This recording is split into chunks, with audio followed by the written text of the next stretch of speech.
کے بٹن کو ضرور دبائیں۔ اور زندگی کیسے گزارنی ہے، یہ بہت بڑا سبق ہے۔ تو میں آپ کو پورا اسلام 2 حدیثوں سے بتا دیتا ہوں، ایک ابتدا ایک انتہا۔ ایک ہی سوال میرے نبی سے پوچھا گیا، یا رسول اللہ مل اسلام، اسلام کیا ہے؟ یہ مدینے کے ابتدائی سال ہیں، اور جبریل انسانی شکل میں کہتے ہیں اسلام کیا ہے؟ آپ نے کہا کلمہ شہادت کی گواہی دینا، نماز پڑھنا، زکوٰۃ دینا، روزہ رکھنا اور حج کرنا۔ ٹھیک ہو گیا؟ یہی سوال بعینہ آخری حج پر جب اسلام مکمل ہو چکا ہے، عمرو بن ابسہ پوچھتے ہیں یا رسول اللہ اسلام کیا ہے؟ تو پہلا جواب دوبارہ دہراتا ہوں، کلمہ شہادت، کلمہ توحید کی گواہی دینا، نماز پڑھنا، زکوٰۃ دینا، روزہ رکھنا، حج کرنا۔ ایک ہی سوال ہے، وہی سوال ہے، سوال کرنے والا ایک اور آدمی ہے، اور ٹائم آگے جا چکا ہے۔ اب جواب کیا آیا؟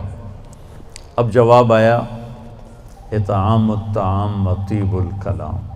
سبحان اللہ۔ آپ نے فرمایا اسلام ہے میٹھا بول بولنا اور کھانا کھلانا۔ میٹھا بول، میٹھا بول۔ میں اللہ کی قسم اٹھاتا ہوں جو سن رہا ہے، ساری دنیا کے شہد میں اتنی مٹھاس نہیں جتنی زبان کے میٹھے بول میں مٹھاس ہے، اور میں اللہ کی قسم اٹھاتا ہوں 7 سمندر کے پانی میں اتنی کڑواہٹ نہیں جتنی ایک زبان کے کڑوے بول میں کڑواہٹ۔ ایک بول دلوں کو زندہ کر دیتا ہے، اور ایک بول دلوں کو ویران کر دیتا ہے۔ ایک بول گھروں کو آباد کر دیتا ہے، اور ایک بول گھروں کے ٹکڑے ٹکڑے کر دیتا ہے۔ تو آپ نے کہا اسلام کیا ہے؟ میٹھا بول بولنا، کھانا کھلانا۔ اچھا کھانا کھلانا تو چلو غریب آدمی کہاں سے کھلائے گا؟ میٹھے بول میں تو پیسے نہیں لگتے۔ کسی کے ساتھ مسکرا کے ملنا، خاص طور پر والدین، بیوی، بچے، بچوں کے لیے ماں باپ، بیوی کے لیے خامند، خامند کے لیے بیوی، ان قریبی رشتوں میں میٹھا بول فرض عین ہے، اور کڑوے بول سے بچنا فرض عین ہے، ورنہ ہم اپنی نسل کو توڑ کے رکھ دیں گے۔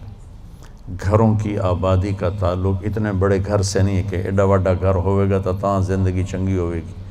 گھروں کی آبادی کا تعلق اچھے اخلاق سے ہے، میٹھے بول سے ہے، درگزر سے ہے، معاف کرنے سے ہے، حوصلہ افزائی سے ہے۔ اگر یہ باتیں نہیں ہیں تو زندگی ویران ہے۔ یہ جتنے بڑے کاروباری ہیں ان کے پاس نہ بیوی کے لیے ٹائم ہے نہ بچوں کے لیے ٹائم ہے۔ یہ کاروبار کے لیے پیدا ہوتے ہیں اور اسی کو کرتے کرتے مر جاتے ہیں۔ یہ اتنی بے اعتدال زندگی گزارتے ہیں کہ ان کی لائف کوالٹی پر رحم آتا ہے۔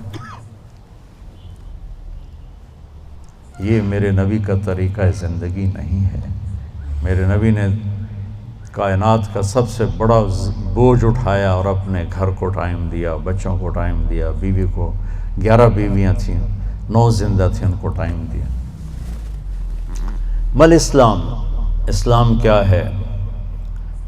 ابتدائے زمانہ کا سوال ہے، اللہ اور رسول کی گواہی دینا، نماز پڑھنا، زکوٰۃ دینا، روزہ رکھنا، حج کرنا۔ اللہ کا فضل ہے اس اسلام پر ایک بہت بڑا طبقہ چل رہا ہے۔ اب آیا پیک والا اسلام، پہلی جماعت سے چلتے چلتے ایم اے پر پہنچ گئے، پی ایچ ڈی پر پہنچ گئے۔ یا رسول اللہ مل اسلام؟ تو آپ نے فرمایا میٹھا بول بولنا اور کھانا کھلانا۔ کھانا کھلانے سے ہمارا صرف کھانا کھلانا نہیں، سخاوت، لوگوں کی ضرورتیں پوری کرنا، خدمت کرنا، ان کے کام آنا۔ ایک فقیر آیا، یا رسول اللہ ضرورت مند ہو۔ آپ نے کہا میرے پاس تو کچھ ہے نہیں، اس وقت تو کچھ نہیں۔ وہ کہنے لگا میں دکاندار سے لے لیتا ہوں، آپ ادا کر دینا بعد میں۔ آپ نے کہا ٹھیک ہے۔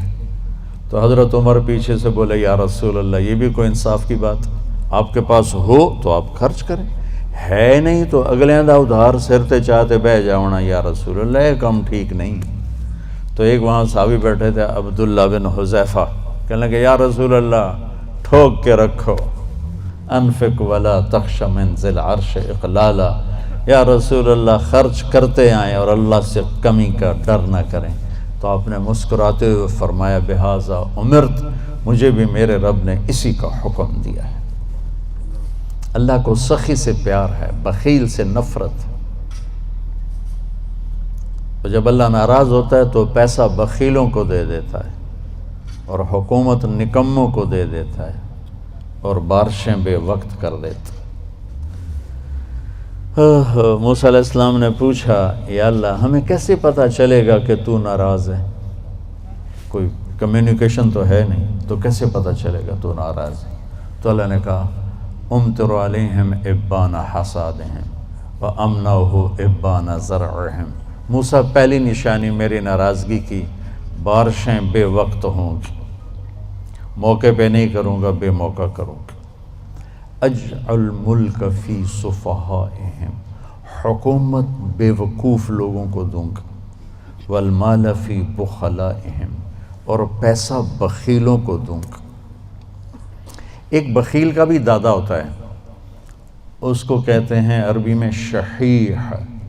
بخیل ہوتا ہے جو کسی پہ خرچ نہ کرے اور تھوڑا بہت اپنے اوپر ضرور لگاتا رہے، اور شحیح وہ قسمت کا مارا ہوتا ہے جو صرف گننے کا مزہ لیتا ہے اور گن کے قبر چڑھ جاندہ ہے تے آپ بھوکے دا بھوکا رہ جاتا ہے، نہ بچوں کو دیتا ہے، نہ بیوی کو دیتا ہے، نہ کم بخت نہ اپنے اوپر لگاتا ہے، صرف گننے کے مزے لیتا رہتا ہے۔ کروڑ ہو گیا، 1 ارب ہو گیا، 1 بلین ہو گیا، 1 ٹریلین ہو گیا، پیچھے کون کس کا نصیب ہے۔ موسیٰ علیہ السلام نے پوچھا اچھا یا اللہ جب تو راضی ہوتا ہے تو پھر کیا نشانی؟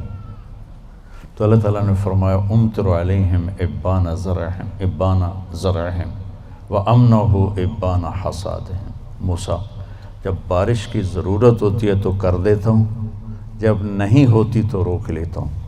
وَأَجْعَلُ الْمُلْكَ فِي حُلَمَائِهِمْ، اور حکومت سمجھدار لوگوں کو دیتا ہوں۔ وَالْمَالَ فِي سُمَحَائِهِمْ، اور پیسہ سخیوں کو دیتا ہوں جو لوگوں پہ خرچ کرتے ہیں، لوگوں کی ضرورتوں کو خیال کرتے ہیں، اپنے سامنے کھانے رکھنے سے پہلے ان گھروں کو بھی سوچتے ہیں جہاں چولہا نہیں جل رہا، اپنی بیٹی کے ہاتھ پیلے کرنے سے پہلے ان بیٹیوں کو سوچتے ہیں جن کے بالوں میں چاندی آ گئی اور ان کے ماں باپ ان کو رخصت کرنے کے لیے کچھ نہیں ہاتھ میں رکھا۔ امام زین العابدین کا انتقال ہوا تو ان کو غسل دینے لگے تو ان کی کمر پہ نشان تھے بوریاں اٹھانے کی، بوریاں۔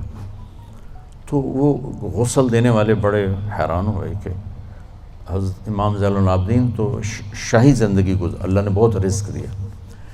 تو ان کے انتقال کے بعد پتہ چلا کہ 100 گھروں کا خرچہ اٹھایا ہوا تھا، اور بوریاں بھر بھر کے خود اپنی کمر پہ اٹھا کے مدینے میں ان کے گھروں میں پھینک کے آ جاتے تھے۔ موت کے بعد لوگوں کو پتہ چلا کہ ہم پہ خرچ کرنے والا کون تھا۔ زندگی میں کسی کو پتہ ہی نہیں چلا کہ ہمارے خرچے کون اٹھا رہا ہے۔ سبحان۔ تو بھائیو بہنوں، اسلام کیا ہے؟ اسلام کی انتہا کیا ہے؟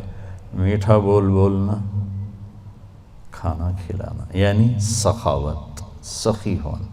اللہ کو سخی سے پیار ہے چاہے نافرمان ہو، بخیل سے نفرت ہے چاہے تہجد گزار ہو۔ پھر پہلے زمانے کی طرف لوٹتے ہیں۔ جبریل نے سوال کیا یا رسول اللہ مل ایمان، ایمان کیا ہے؟ تو اب آپ نے ابتدائے اسلام کو سامنے رکھ کر کہا اللہ کو ماننا، فرشتوں کو ماننا، کتابوں کو ماننا، رسولوں کو ماننا، موت کے بعد کی زندگی کو ماننا، ان تؤمن باللہ وملائکتہ وکتبہ ورسلہ وبالبعث بعد الموت۔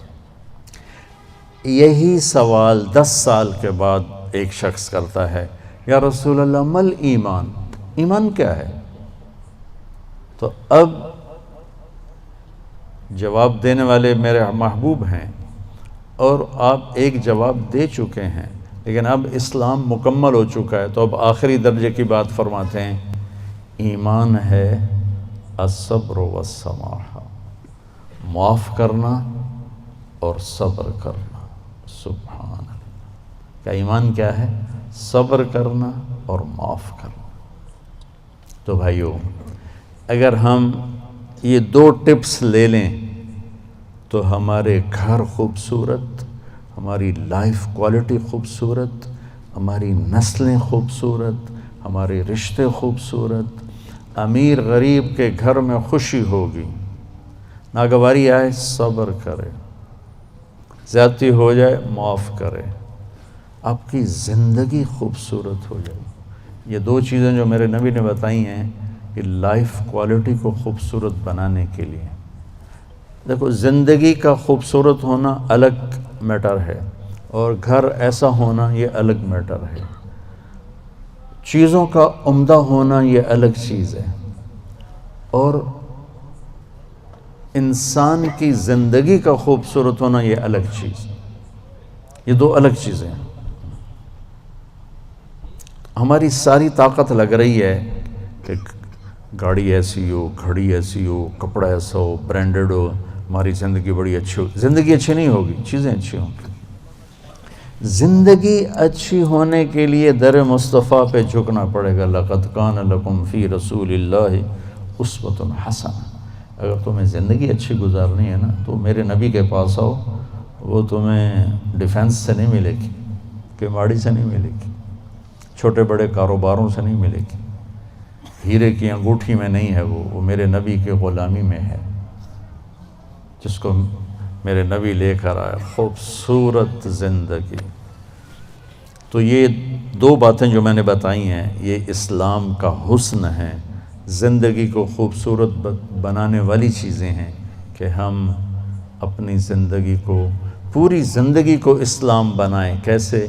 میٹھا بول، غیبت چھوڑ دیں، جھوٹ بولنا چھوڑ دیں، دھوکہ دینا چھوڑ دیں، گالی دینا چھوڑ دیں، غصہ چڑھا ہے تو بے عزت نہ کریں، سنبھل کے لفظ بولیں، اپنے رشتوں میں والدین کے پاؤں دھو کر پئیں، ان کی دعائیں لے لیں۔ ماں باپ کی دعا وہاں پہنچا دیتی ہے جہاں بیت اللہ کی ساری زندگی کی بندگی بھی نہیں پہنچاتی۔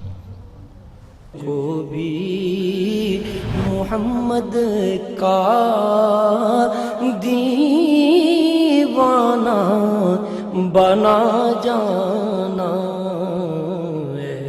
عشق نبی میرے دل میں بھی سما